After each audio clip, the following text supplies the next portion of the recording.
You get home and close the door, your mind reeling. You can finally lower the mask. You can let out the version of yourself you're afraid of showing, but not to anyone.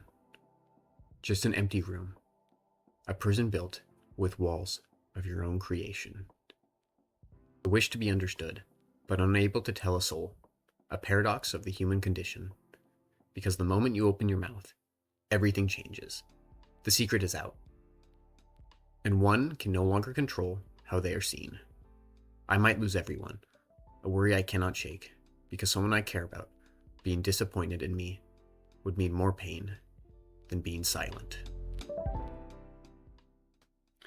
Subaru Natsuki embodies the same pain. He wants to be understood, as most everyone does, but he is trapped, unable to say what he wishes he could.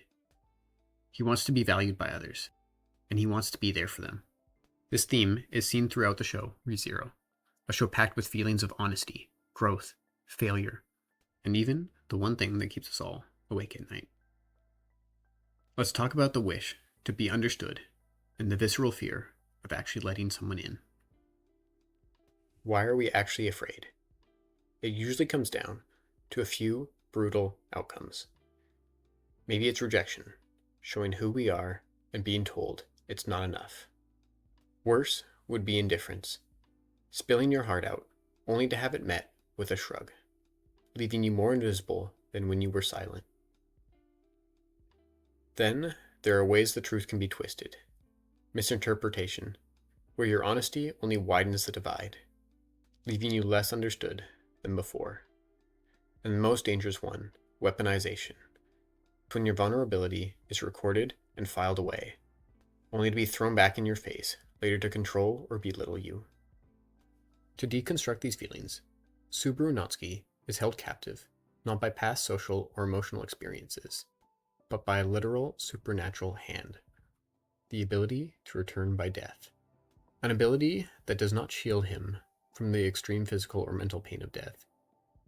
Instead, it reinforces it.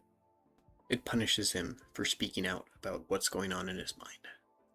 It's an ability and tool that forces us, the audience, to reflect on these same fears of isolation, these fears of pain. One of the hard truths that we have to face through Subaru is seeing him struggle and thinking, if only he could share, if only he could tell someone about this, so much of that pain would be gone. Why can't he just open up? And that is the hard truth about keeping things inside. To an outsider, it looks easy and simple. Why can't they just tell me? I want to help them. But if you flip it around and look at it from the other person's perspective, the perspective of the one suffering, opening up is a threat. Just like Subaru and his power threaten with pain. Because the unknown is so terrifying, we try to cheat the system. We stop trying to connect and start trying to predict. We trade intimacy for information, thinking that if we just knew enough, we'd finally be safe. This is why Subaru thought he understood his friends, even if they could not understand him. He felt that if he anticipated their wishes, based on their actions, based on what he had seen of them, he believed he could predict them. But in doing so, he hindered his only chance to understand them. All the different loops and experiences show them in different lights. His own choices color their interaction. The parts he shows reflect the parts they show. How can you understand someone when you only see what they want you to see? There's a point that Subaru recognizes this. Right when he is at the point of breaking, after dying several times, failing to save those he cares about. Subaru is sitting on a cliffside with Beatrice. One of his friends has died. Her sister knows Subaru is hiding something, and she's filled with agony because of it. If Subaru could just open up, could just be honest, it would ease her pain, but he can't. But instead of comfort, he gets confronted with a single line that stands out. What do you know about them? Beatrice takes his hand to help him up from the ground, and Subaru begins to reflect. He knows so little about them. He's been selfish, only thinking about himself, his struggles, his fears, and his pain. He remembers the sisters that held his hand as he was suffering, barely conscious. He might not know much, but he knows that, like himself, they want to help people. Not because of any grand gesture or big words, but because the sisters showed their vulnerable side. They chose to let the mask drop. And in that moment, he understood that they are someone who will reach out their hand to help. Our memories form our identities and the way that we process the world, our thoughts. And if we want to be understood, we have to share those memories. We have to explain them, because no one else has them. Even without the crushing weight of return by death, that act of opening up feels visceral. It's a special shared kind of trauma.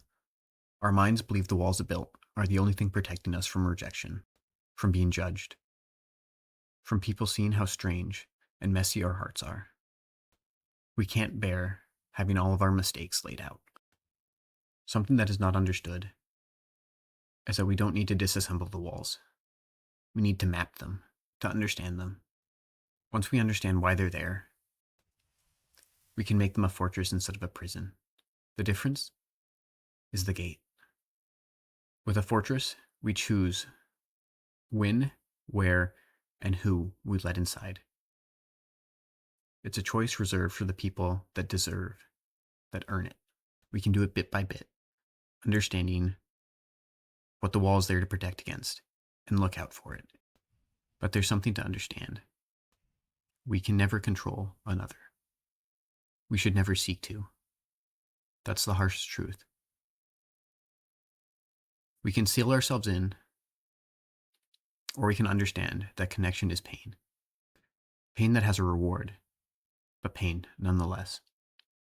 And once we accept that, we can either let it add to our fear or press on despite the risk. The choice is ours and ours alone. We see this same thing with Subaru. He's there to teach us. He's flawed and broken. He makes mistakes. But despite that, he's loved. His strength to press on and to show people that he's willing to stand back up, to see his mistakes and to learn from them. He's a protagonist that has taught me more about myself than anything or anyone else I know, because I can see myself in him. Despite his flaws, he is earnest, he's caring, and has a determination to never give up. He shows his horrible selfishness, and like any of us, he tries to hide from it. But eventually, he rises to meet it. In one of the most hard-to-watch moments, Subaru is lying in bed after a fight. This moment, despite all the gore, the death, the pain that this show usually depicts, is defined by their absence. Instead, it's Amelia sitting next to Subaru, and she asks a simple question. Why? Why did he fight to defend Amelia's pride when she asked him not to? Why did he abuse his already damaged body just to win a fight? Even after Amelia made him promise to take care of his wounds. And Subaru's answer? Feels like he let her in. He said he was jealous. He felt that Julius was trying to separate him from Amelia. But Amelia pushes still more. Why? Why would you care about me that much? Amelia is opening the door. She's trying to understand.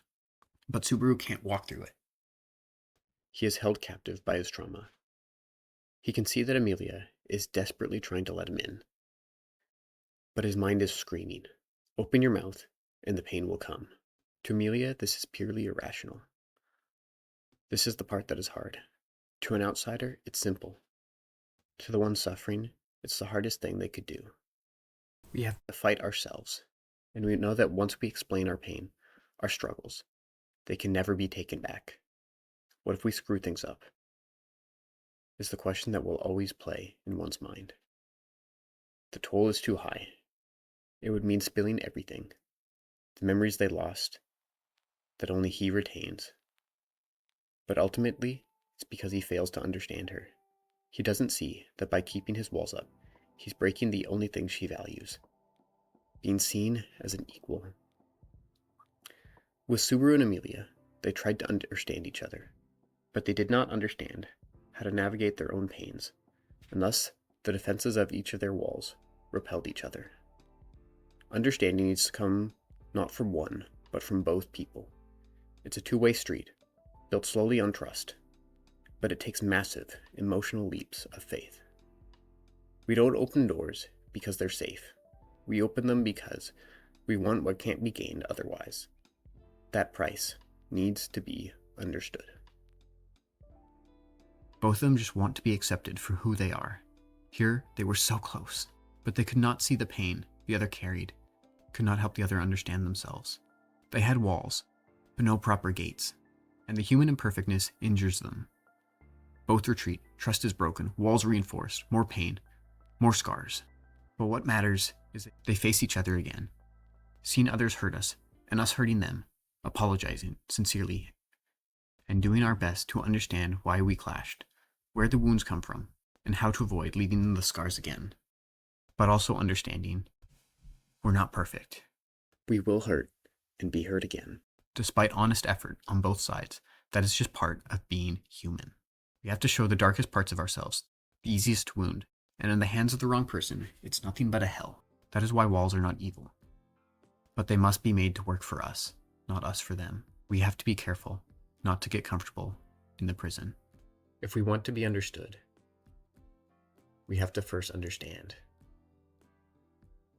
We have to give a chance for those we love to run before they can choose to stay. Because we finally have to admit that being known is worth more than being safe.